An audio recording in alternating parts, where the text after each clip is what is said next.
Infinex is super controlling and micromanaging. It wants to micromanage every single interaction and wants to know exactly what's going on and what the state is. And, you should see the Slack channels we have between us and all the downstream providers. Like, we're just hitting them all the time being like, hey, this thing happened. Like, what's going on here? Like, you need to give us more data about that. We're always trying to suck more information into the platform so that we know what the state of a transaction is across every single transition, from when we submit it through to when it's confirmed on chain. And it's not a fun experience for the downstream providers, put it that way. Welcome to Fully Diluted. I'm here with Dylan, and we also have Kain from Infinex. We're going to talk a bit about Infinex, how it works, who the users are, and hopefully get some good insights. I don't think anyone here needs like a super deep introduction, Kain, unless you really want to do that. Otherwise, if you want to do that, happy to do so.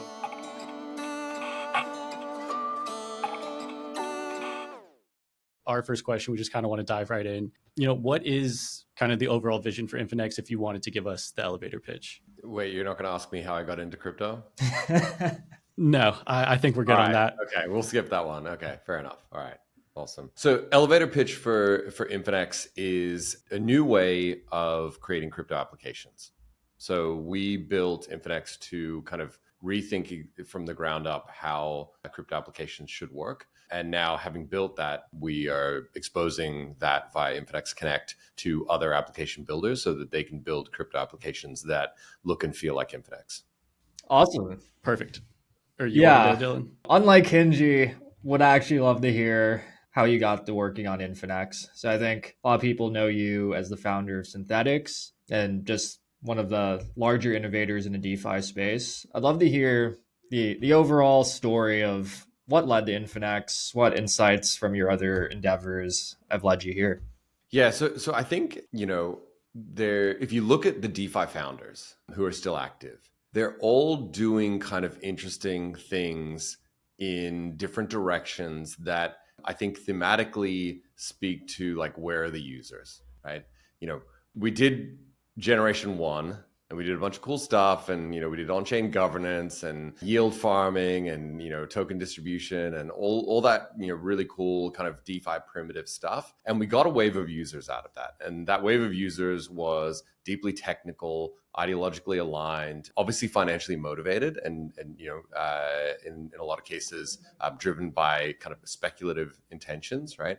Which personally, I think is good. It's what allowed us to kind of build that first wave of DeFi protocols. If you look at the last 2 to 3 years, what have DeFi founders been doing? They've been trying to find that next wave of users. And they've tried to do different things. So like Leshner with Superstate saying, why don't we go out into TradFi and bring some of those TradFi assets into DeFi? Stanny doing everything, like social, like anything you can think of. He's like, there's like a whiff of like, hey, I'll try anything here to bring a new wave of users in. And, even Andre like going and really leaning into Sonic and kind of rethinking how you could build an L1 ecosystem and that vertical stack rather than building on other people's chains.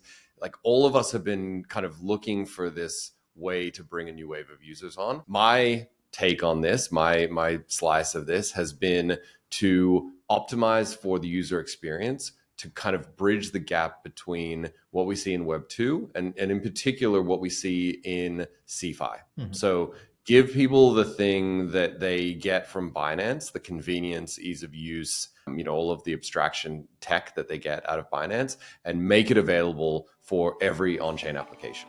Awesome. I think that makes a lot of sense.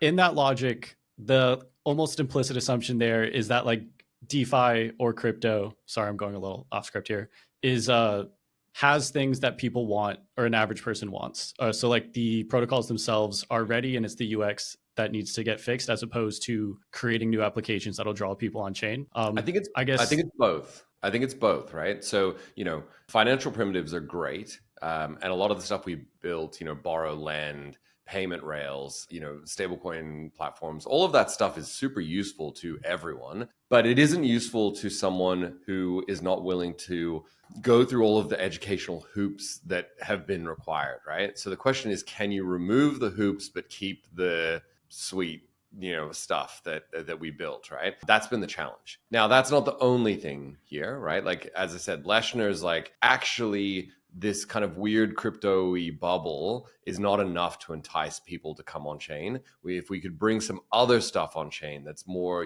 real world assets or tokenized equities, things like that, that would be sufficient motivation. So I think the jury's still out on exactly what the vector will be here. It might be some combination of these different approaches, but I think, fundamentally, we're all saying that first wave of users was great, but we tapped out that kind of enthusiast audience. What's next? Where's the next wave coming from? Yeah.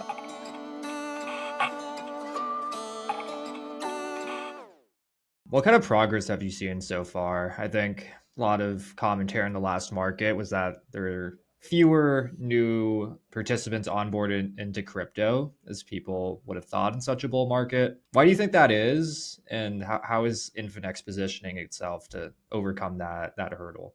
When you say lost bull market, Not, I guess, the current bull market, but like the November upswing. Sure.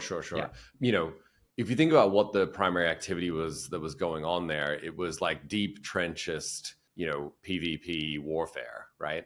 Like, not everyone's up for that. Like, that's that, like, I spent a bit of time in the trenches myself, and again, remembering the DeFi trenches, like, it's a hard life. You've got trench foot, you're struggling to find food. It's a brutal existence, right? And so I think that's not for everyone, and it would have been shocking if the world piled into the trenches behind everyone and was like, all right, let's go. We're gonna be sitting here doing PvP meme coin games against each other. I just don't think that's likely, right? The people who we're talking about, even the kind of next layer out from the deep degen community that did the original, DeFi stuff and playing meme coin games, they're still sitting on Binance. There's a whole cohort of users who have crypto on Binance, on Coinbase, on Kraken, who never went on chain because they have what they want on Binance, right? They can buy Bitcoin, they can buy Ripple, they can buy Cardano. They have no need to go on chain. And so, if we can't bring that group of people on chain and entice them on chain, the people who are already kind of crypto pilled, then, we're never going to bring the masses. So for us, it's been step one, see if we can entice some of those people who already have crypto on chain. And there's a lot of stuff that needs to happen to do that. You need to be able to support the assets that they want. You need to be able to, allow them to trade easily. You need to make the UX, really smooth and feel like a centralized exchange. And that's not a trivial exercise. It's taken us a while to kind of land that and get that to a point where it's, it's feeling good. We're close. I don't think we're there yet. I don't think we have all of the things that, your average mid-curve Binance user is looking for.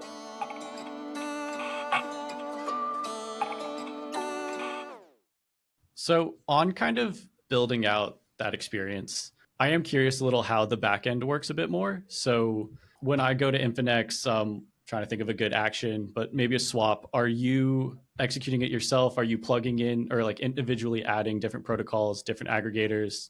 You could use solvers. There's a lot of different ways you could format the backend.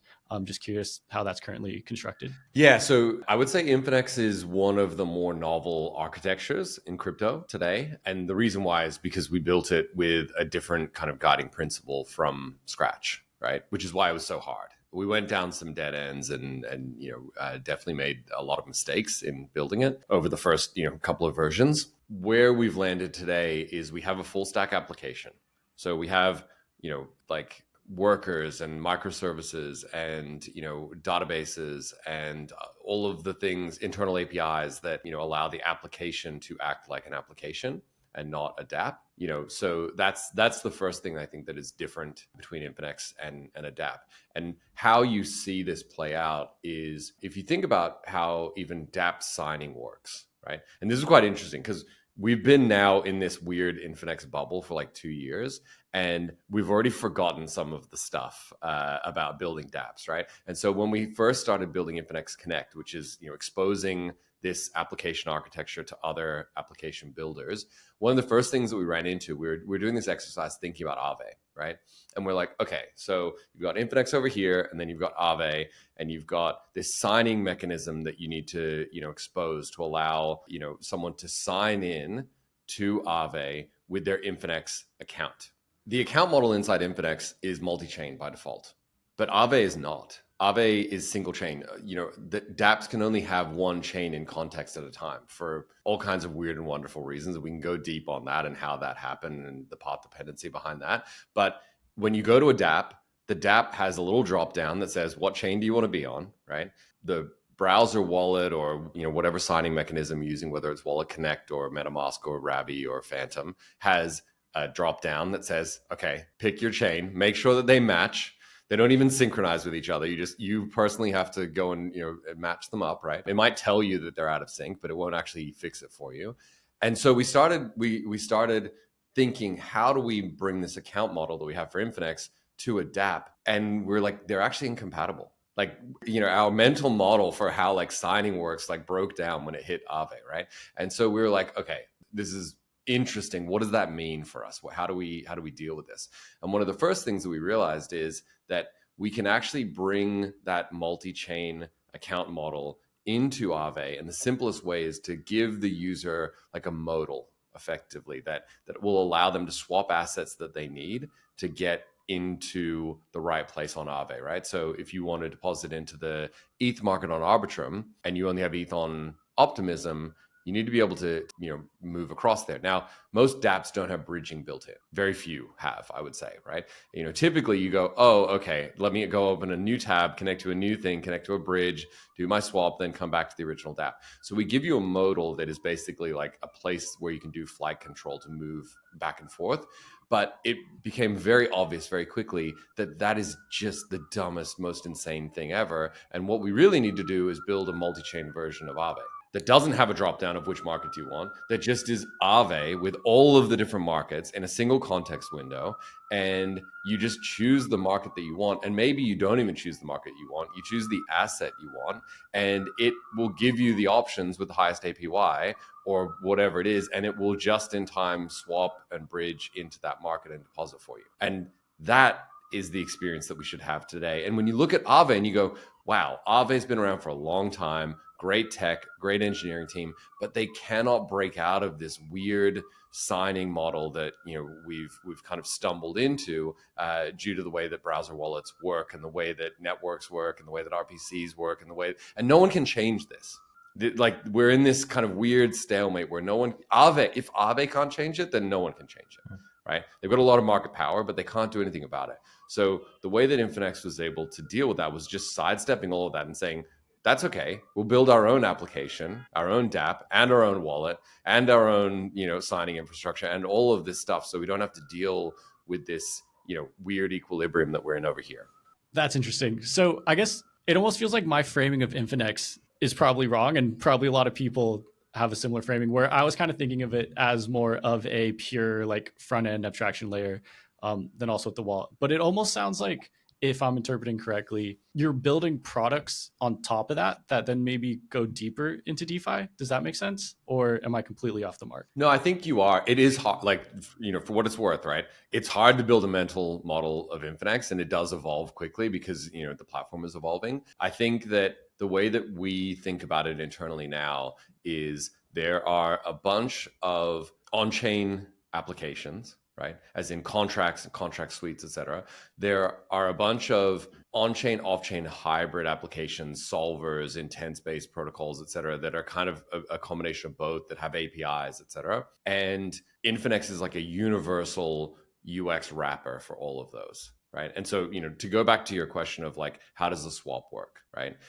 Having walked through that architectural difference and why it works that way, one of the challenges with building an aggregator or, an intent-based platform, whatever, is you're still stuck in this signing, equilibrium that we're in, right? You're still stuck in, all of this stuff. And so Infinex has the ability to do things much more efficiently. So when we go and try and do a swap, you have your assets in a wallet that uses ZeroDev. So ZeroDev is the smart account wallet architecture. The signing on that wallet comes from Turnkey. So we use passkeys, and then we have this translation layer between passkey signature curve and on-chain curve, depending on the network that you're on, right? And so we have in the kind of context of the application, all of the chains with all of the assets, with all of your different networks that you have assets on. And so you turn up to our swapping widget, and you can literally just click buttons, because we will in just in time kind of switch which RPC, but we know downstream how to route these things, because it's an application. Applications can have all this logic, right? They can go, oh, okay, if you choose this asset, then this, and they have all these, this kind of background infra and logic to kind of route things, right? And that's a superpower that most dApps don't have. They don't have a database of like, oh, if you're in this mode, then do this thing. That, because they're kind of stateless usually, right? You would have to either build that on chain, which is a nightmare. Go and talk to the 1inch guys about how hard that was, right? And, just takes a lot of time, and, is really painful and is a grind. Or you need to just not even contemplate it and kind of pass it off to the wallet or RPC provider or whatever to do that. And then you get into user experience hell, because if the user happens to be in the wrong route on the wrong thing, then it just goes out to nowhere, right? And the transaction doesn't even land. So I think what we built is this kind of middleware layer that abstracts all of the different kind of architectural issues between chains away, and even between different providers away, so that a user can just click buttons, and then we go, okay, you've said you want to swap from Sonic on Sonic to Honey on Barachain. Cool. We have a zero-dev wallet on every one of those chains for you. We know what the address is. In most cases, the address is the same, but if it's not, then we know what the address is on the other chain, right? And so we will construct a transaction for you inside the application that will route to the correct provider. In this case, it might be Relay. And so we will route that to Relay. We know all the different RPC providers that we have for different chains. And so we route to the right RPC provider. We get the signature from Turnkey that we then translate to an on-chain signature, construct the transaction, submit the transaction, have our backend platform co-sign it for a bunch of security reasons. And then we get it to the right place and it lands. And then once it lands, we know where to look for the other side of the transaction to confirm that it's actually happened. We know where that's coming back, and we can present to you, in the application exactly what's happened, whether it worked, didn't work, went wrong, what the error was, etc. And it's just a very, very different experience to dApp. Got it. That sounds genius. It sounds very hard to build. And I guess like my follow-up to that would be like, why not like tap solvers then? If you can kind of offload some of that complexity to like a third party, I guess, why build it all out yourself? Because you can't trust them, right? And even if you could trust the solver, as soon as you offload some of the complexity to someone else, right, you lose control of the scope of what the user is trying to do, right? Now you're blind. And that's one of the things that Infinex is not willing to do, right? Infinex is super controlling and micromanaging. It wants to micromanage every single interaction and wants to know exactly what's going on and what the state is. And, you should see the Slack channels we have between us and all the downstream providers. Like, we're just hitting them all the time being like, hey, this thing happened. Like, what's going on here? Like, you need to give us more data about that. We're always trying to suck more information into the platform so that we know what the state of a transaction is across every single transition, from when we submit it through to when it's confirmed on chain. And it's not a fun experience for the downstream providers, put it that way. Gotcha.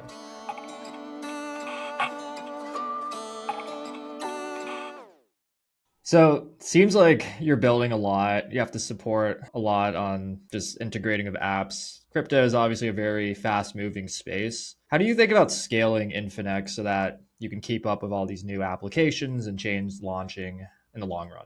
Yeah, so a really good analogy for this, I think, is, when Apple first launched the iPhone, Jobs, being Jobs, was like, no one can run software on our amazing, beautiful, magical device. We don't want your shitty software anywhere near it, right? Only we are good enough to write software for this new magical device, right? Which is a kind of a wild perspective when you think about that. Like, they were also making iMacs, where like all of the software was written by other people. But I think maybe there was like PTSD or something like that from Jobs being like, people keep writing shitty shareware programs and running them on my beautiful Macs, and I want to control the experience completely, right? And then 18 months later, they capitulated because it's just not possible. Like it doesn't matter how many resources you have. And where the Infinex moment for this was, I was sitting down with some of our engineers and our product team, and I was like, okay, we have 30 designers, engineers, working furiously, and we've been able to roll out this and this and this.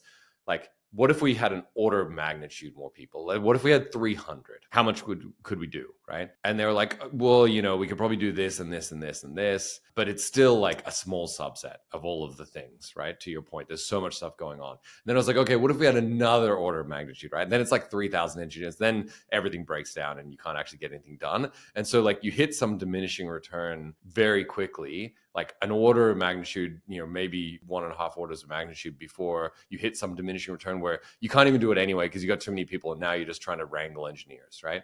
So we realized that no matter how efficient we could be in pulling this stuff in, and we are very efficient. We have 13 different providers. We're about to add a bunch of chains. We add new providers, new chains, new integrations multiple times a week, but it's still nowhere near fast enough, right? People are still building things faster than we can integrate them. And so we decided about 4 months ago that we had sufficient confidence in our architecture and in how we had built it to at least contemplate exposing it to other people. So the first exercise that we did was to say, okay, we've got this thing. It works really well. We've got momentum. We've got, several teams building several large features, and that's all going well. So let's just keep that going.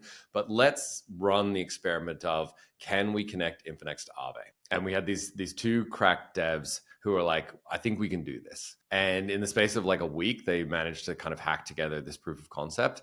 And as soon as I saw it, I was like, this is it. Like, this is, okay, we've built this amazing thing, this amazing first party thing, but this ability to take your Infinex account and connect it to any dApp is amazing. And that was just a proof of concept. The next step after that was, okay, what would it look like for someone to build an application if they had this architecture available to them? And the answer is, we know it's Infinex. It looks like Infinex, right? And so that is such a better user experience for a crypto application that it just became obvious we needed to make this available to everyone else so that a new person coming along could build a multi-chain Aave. Like Aave can build a multi-chain Aave that feels like Infinex, and you just click buttons and things work, and it's chain abstracted and gas abstracted and everything's amazing. And as soon as we kind of landed that, we were like, all right, we need to lean into this and make it work. So, the answer is, it is impossible, but at the same time, you need to make sure that you're confident in your own architecture before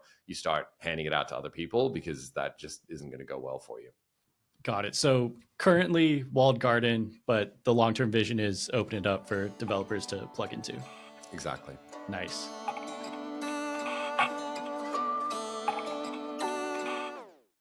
It seems like the kind of abstraction UX meta the idea has been around for a little bit. We've seen different people try to tackle it. So I think you could argue like Zapper might have been the first ever iteration. We're starting to see things like Azura, Axiom also comes to mind. I guess, where do you see differentiators appearing? I think you've kind of already answered that, but yeah, I guess, like, how do you evaluate competition amongst on-chain players? Yeah, I think, even look at like 1inch, right? Like 1inch was a form of abstraction layer. It was an on-chain abstraction layer, but it stopped you from needing to go to Uniswap. Like if you wanted to see if someone was a noob or not in 2019, ask them to do a swap. If they go to the 1inch UI, like NGMI, right? It was a very good test. Like, just use 1inch. And so, this has been a thing. I think it's a thing in technology, right? Like try and make things easy to use, try and abstract, first you just have the raw bones of the thing and you're building your own computer or whatever. And then, eventually you get to a point where you just walk into a store, buy a laptop and it works, right? So, this is something in technology that I think is universal, trying to make things easy to use, trying to abstract away, new tech and wrap it up in a nice layer. And so this has been going on in crypto for a long time. Probably where I think it got very interesting was somewhere in the last couple of years, where all of the infra that has been invested in, and we're talking like tens of billions of dollars worth of infra investment over the last 5 years, it all kind of reached like some level of maturity simultaneously, where if you looked around, you were like, wait a second, if I go cherry pick that and that and that and that and that and that and combine them all into one thing, this could be really powerful. The devil's in the details there, though. How do you combine them? How do you stack them? What combination? And this is what took us a little bit of time. And so if you look at, different platforms that were abstracting things away, Zapper is a great example. It was still a dApp.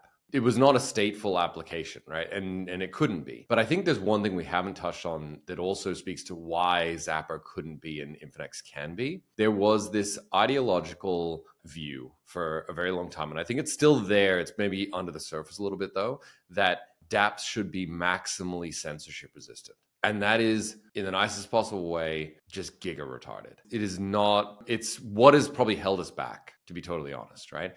This idea that an application should be maximally censorship resistant, it just doesn't make sense. There's a couple of reasons why it doesn't make sense. It's not practically possible. Everyone is running their dApp infra on Vercel or AWS or Cloudflare or whatever. So trying to, pretend like things are censorship resistant is a joke. They're not. They're not censored. They can all be censored, right? And then you go, okay. Like, the main dApp can be censored, but we have a pin to IPFS version, which is amazingly 10 times worse UX. Like if you wouldn't think you could make a dApp UX worse, but if you pin it to IPFS, somehow it just is worse, right? And so there is this view that and again, this comes from who were we building for? Who was the audience? The audience was ideological. They were, technophiles. They wanted the maximal aspects of all of the technology. And if you didn't do that, they would, not care or not want to use it. And the reality is that the best form of censorship resistance that we have is adoption and demand.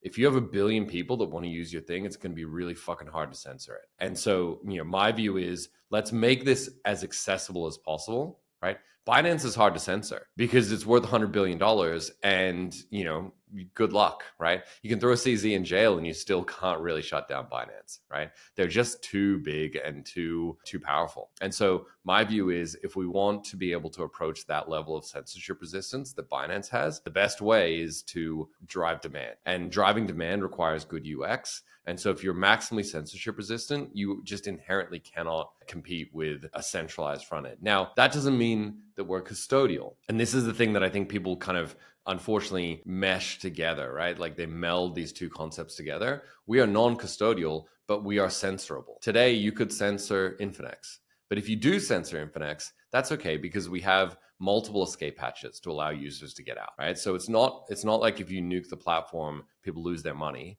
They can still come on chain and get their money. And that's been part of the design from the beginning. But try and censor it. Let's go. That's our view. Awesome. Yeah, I think next love to turn more towards. Wait, I have one more question on that. It, Sorry.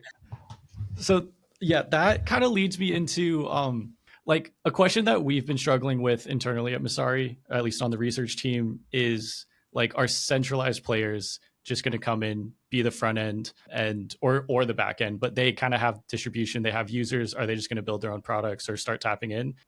Is this an area that you think they can compete in? Because they seem like not identical products, but going after a similar kind of area. I think, ultimately they are, right? And so if you look at the history of the last, 2-3 years, it has been this hybridization. CeFi players trying to work out what is our on-chain strategy. They're not idiots. They know that this is the way the world will go, right? We will solve these problems. We will make it easier to use. We will fix a lot of the jank, and we'll get to a point where everyone is using everything on chain. Why do I believe that? Because it's the same as the internet, right? Walled garden internet providers, whether it was CompuServe or AOL or whatever, Prodigy, in the early part of the internet, still the 80s I'm talking about, right? Mid 80s. Those walled gardens in most cases didn't survive. Maybe the company survived, right? But that approach didn't survive. They had to evolve into something else. And so a walled garden that gives you a little slice of crypto like Binance is not long for this world. That's my thesis, right? We're only a decade and a half into this, right? And we're probably only 5 years into it being even any level of maturity, post DeFi summer, right? Before that, it was just like Wild West chaos, right? But in the last 5 years, we've started to get to some level of maturity, some level of adoption. We're seeing TradFi players come in. We're seeing, other CeFi Web 2 players come in. So my view is that we will, over the next 5 years, see this play out where you have pure play approaches, right? And pure play almost always wins, right? It's not to say that all the incumbents will die, but most of the incumbents will die. And you end up with the incumbents who are only, able to survive through reinventing themselves and, coming out as some new thing.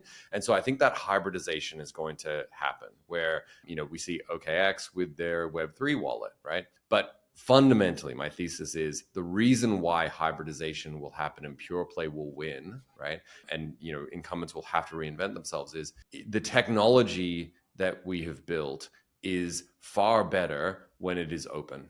The open web won, right? And why did it win? Because you can't compete with that. There's no way for someone to replicate that in their own little walled garden, right? There's just too many people innovating on too many things. And so you can't beat, open crypto, right? You can't beat DeFi. And so if you can't beat it, you need to figure out how do you tap into it. And so Infinex is the pure play version of this, right? Infinex is saying we are going to build a platform that leans into all of the good aspects of this and does not have the centralized aspects that a Binance or a Coinbase needed to have because the technology didn't exist when, Binance and Coinbase are the way they are because that was where the technology was. So the question is, can they evolve to where the technology is today fast enough to beat a pure play approach like Infinex? History says sometimes. Do you have any follow-ups, Kinji? No, that was pretty perfect. Okay.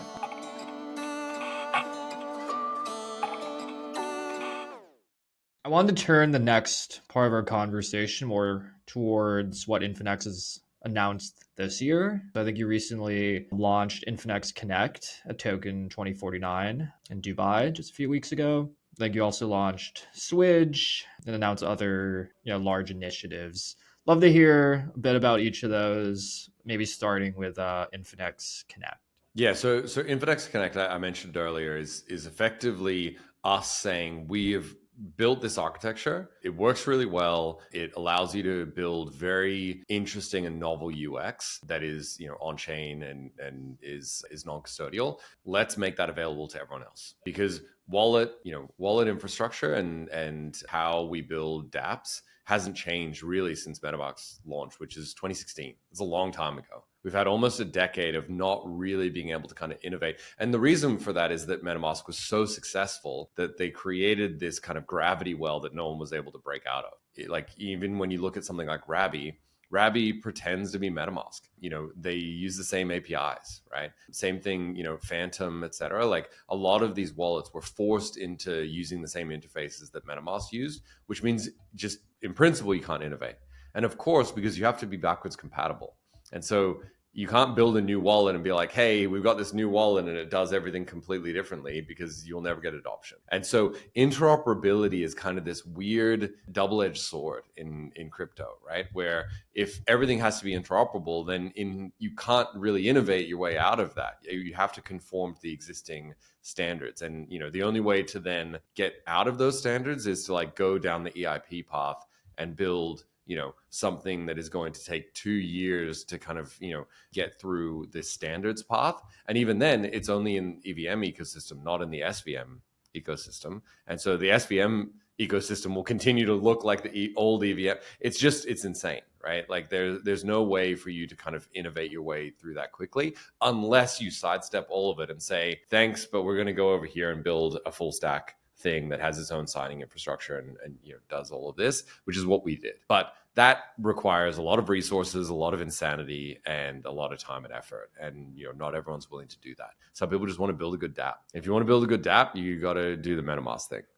Yeah, that makes sense. You also announced Swidge. Could you give our listeners a bit more color on that? Yeah, so Switch is cross-chain swapping and bridging aggregator, meta aggregator, really, right? Because it aggregates a lot of aggregators. It also disaggregates a lot of aggregators as well. And so we have, I think now, like a dozen-ish providers that are being used inside of Switch. But then even within those, some of those are aggregators, right? So they will then aggregate another 5 or 10 different providers, right, on different chains. And so how is it different to other meta aggregators? I think again it comes down to the architecture. The fact that we have this full stateful application. It's not a dApp. You don't go to a dApp and connect your wallet and then pick the chain that you're on and do the swap, and you literally have all of your assets across all of your chains in a bunch of different addresses, all available in a single application. It feels more like Binance or Coinbase than it feels like DeFi, Llama Swap or something like that. Kinji, sorry, look like you're gonna say something. So coming up on time, the last question we like to end with is like, what do you think the most common misconception about Infinex is, and how would you address it? I think because we didn't know what we were building when we started building Infinex, we started out with this, we're like Binance on chain, this idea of Binance on chain. And I think that's still kind of directionally correct, right? Because what Binance is the best cross-chain chain abstraction technology that has ever been built. It's just custodial. So it has all the assets. You can do whatever you want. There's no gas. There's no chains. You just click buttons. Things work. You sign in with a username and password. You have, MFA and, all of the security that you would expect. And it's just a Web 2 application. The trade-off is, and it's a very harsh trade-off, and you only feel it, once every 3 or 4 or 5 years, is when all the assets disappear, because it's non-custodial and it's not your keys, not your coins, right? And so there's this inherent risk in using a platform like that you may lose custody. You wake up one morning and it's gone and your money's gone, right? But while the going's good, it's good. It feels great. It's super easy to use. You can do all this cool stuff. And even it has like some elements of privacy built in, right? You can trade on Binance and no one can see your trades. Only Binance can see your trades, right? So there's just a whole bunch of aspects that work really well. And it's the same for all centralized exchanges. It's why they dominate activity in the space. So, that directionally is what Infinex is, but it's so much more. Because Binance, by being a centralized player, has to build all the functionality themselves. They have to build their own order books. They have to build their own integrations into every chain. They've got to, do all of the swapping or yield generation. All of that stuff is kind of bespoke infrastructure they need to build every time they add a feature, right? Now, they're a big company and they've been around for a long time. And so they've done a very good job of building a lot of features, but they can never compete with the open internet of crypto applications, right? With a couple of cracked 16-year-old devs that roll out some crazy thing on a Saturday afternoon, right? They're never going to be able to compete with that level of innovation. And so the only way to be able to tap into that innovation is to be natively part of this open crypto application ecosystem. And that's what Infinex has done. It's built the same look and feel, but without that harsh trade-off of being custodial. And so therefore we can tap into all of the things that are available on chain, right? And then we've taken it a step further and said, not only will we be able to tap into them, but we're actually going to enable these application builders to build even better things, because we've built a better signing architecture that feels more like a centralized exchange. And now any application builder can use that. And so, the challenge of kind of having a mental model for something that is so novel like that is that, the best analogy for like what is Infinex is it's Infinex. You just got to go and use it. And then you go, oh, okay, it's this thing, right? That feels, now I know what that is, right? But until you use it, there isn't really anything that feels comparable. Everything else is just a rough approximation. Awesome.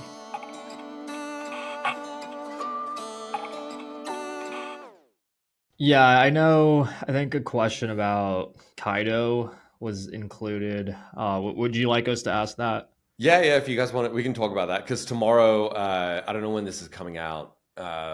Probably early next week. Yeah. Okay. So this will be the first week of our Kaito campaign. So I can drop some alpha because it'll not be alpha by the time this comes out. Okay.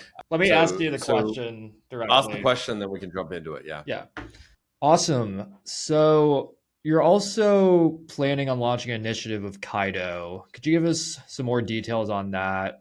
Kaito obviously has been kind of one of the more prominent protocols with their campaign on X earlier this year. Love to hear how you're thinking about integrating with them.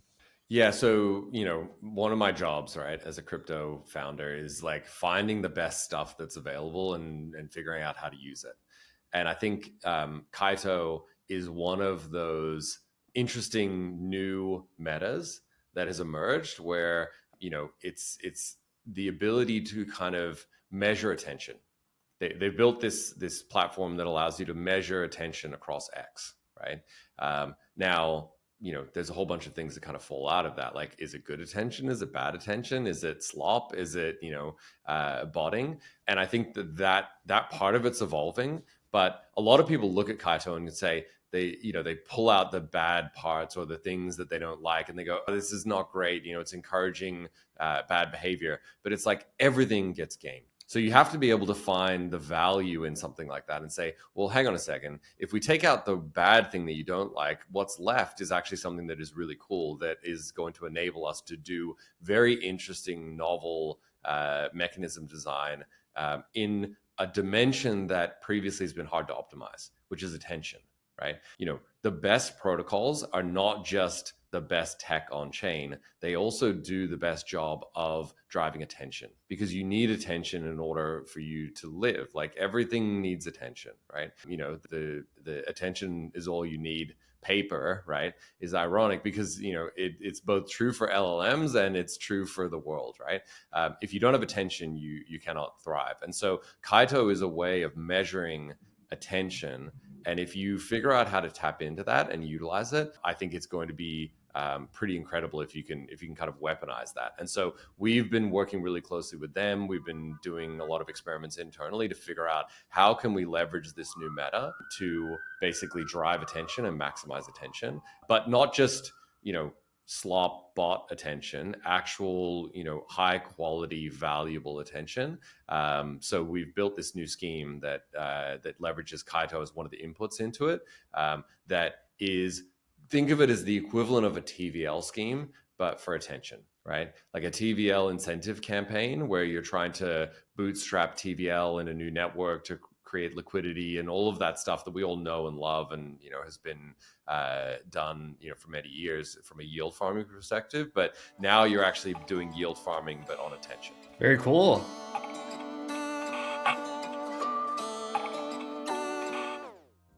I think that just about wraps up our conversation today. Thank you so much for joining us, Kain.